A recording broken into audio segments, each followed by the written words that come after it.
नमस्कार. बांगलादेशच्या पंतप्रधानपदावरून शेख हसीना यांना पदच्युत केलं गेलं.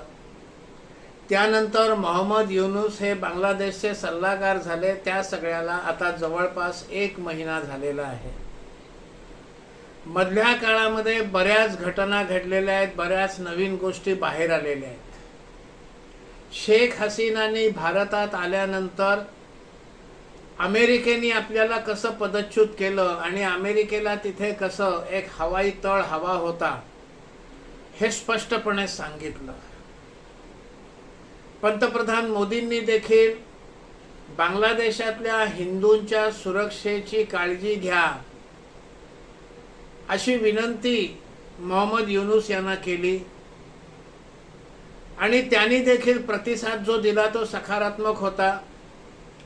बांगलादेशातल्या हिंदूंची सुरक्षा राखली जाईल, आम्ही त्याच्याकडे लक्ष देऊ असं मोहम्मद युनूस यांनी आश्वासन दिलं. नंतरच्या वेळेला जेव्हा पुन्हा विषय निघाला तेव्हा मात्र मोहम्मद युनूस यांची भाषा बदलली होती. बांगलादेशमध्ये हिंदूंवर अत्याचार होत नाहीयेत असं ते म्हणाले. इथे शेख हसीना सुद्धा बरंच काय काय बोलल्या. नवीन एक माहिती बाहेर आली आहे, त्याच्याविषयी बोललं जात आहे, ते म्हणजे बांगलादेशातले तथाकथित विद्यार्थी नेते हे गुप्तपणे अमेरिकेत गेले होते. शेख हसीनांना पदच्युत करायच्या आधीची गोष्ट आहे ही. अमेरिकेमध्ये नेमकी कोणाशी चर्चा केली, त्या चर्चेमध्ये मोहम्मद युनूस होते का नाही हे सगळं अजून बाहेर आलेलं नाही, पण ते जाऊन आले एवढं बाहेर आलेलं आहे. काय चर्चा केली, कोण कोण होते हे हळूहळू पुढच्या काळात बाहेर येईल. गुप्तचर एजन्सी ज्या असतात ती सगळी माहिती मिळवतील. राष्ट्रीय सुरक्षा सल्लागारांकडे कदाचित त्याची माहिती असेलही, असली तर ते आत्ता उघड करणार नाहीत.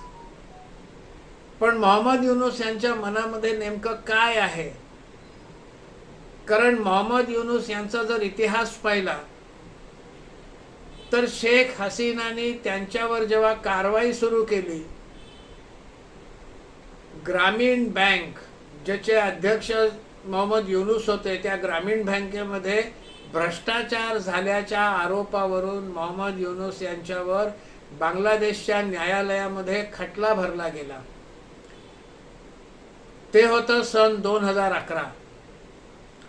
त्यावेळेला आयर्लंडच्या राष्ट्रपती मेरी रॉबिन्सन यांनी मोहम्मद युनूस यांना पाठिंबा दिला.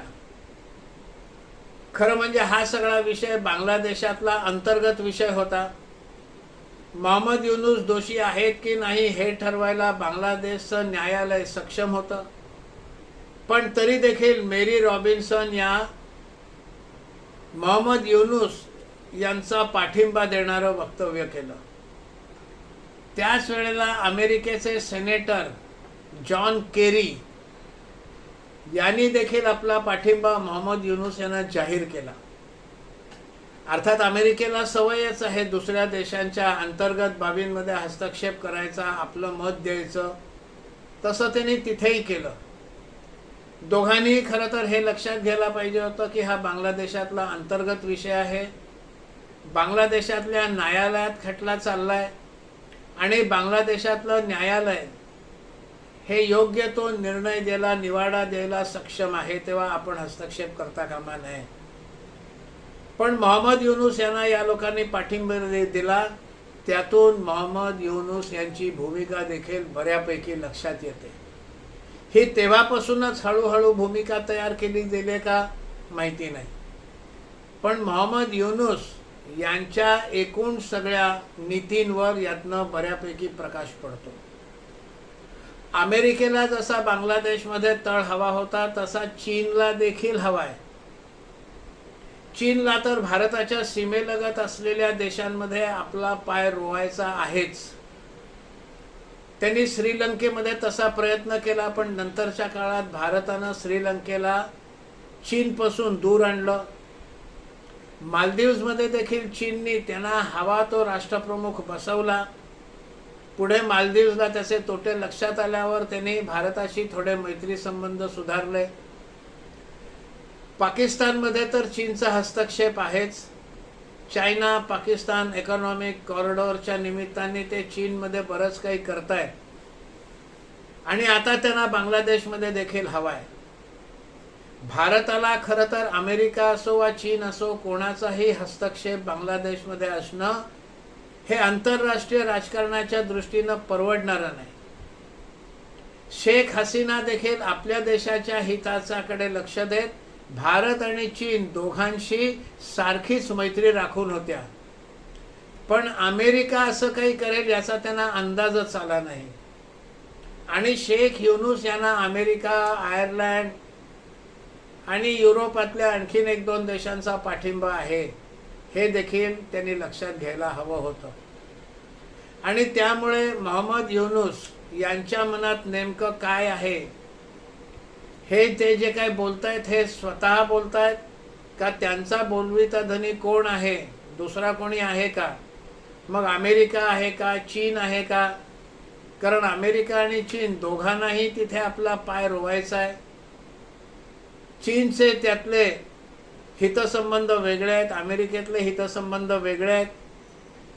पण बांगलादेशमध्ये जर आपला तळ उभा केला तर तिकडनं दक्षिण पूर्व आशियामध्ये आपला प्रभाव निर्माण करणं सोयीचं होईल हे दोघांनाही माहिती आहे, भारतालाही माहिती आहे.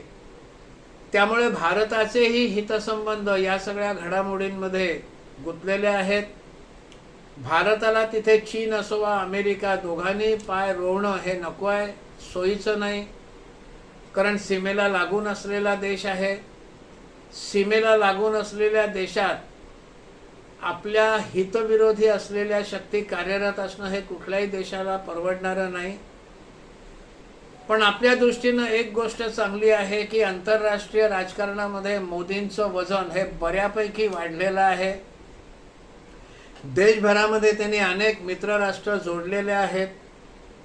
भारताशी मैत्री ठेवण्यात ज्यांचे हितसंबंध आहेत अशा देशांचा कसा या सगळ्यात उपयोग करून घ्यायचा हे मोदींना चांगलं माहिती आहे.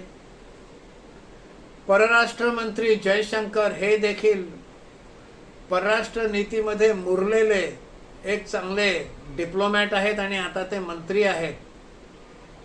अजित डोवाल यांना देखील सुरक्षा विषयक अनेक गोष्टींचा सखोल अभ्यास आहे आणि त्यामुळे चिंता करायचं कारण नाही. पण पुढल्या काळात काय काय घडतं हे मात्र लक्ष ठेवण्याची आवश्यकता आहे. मोहम्मद युनूस यांच्या मनात काय आहे आणि ते कशी पावलं टाकतात हे देखील समजून घेणं महत्त्वाचं आहे.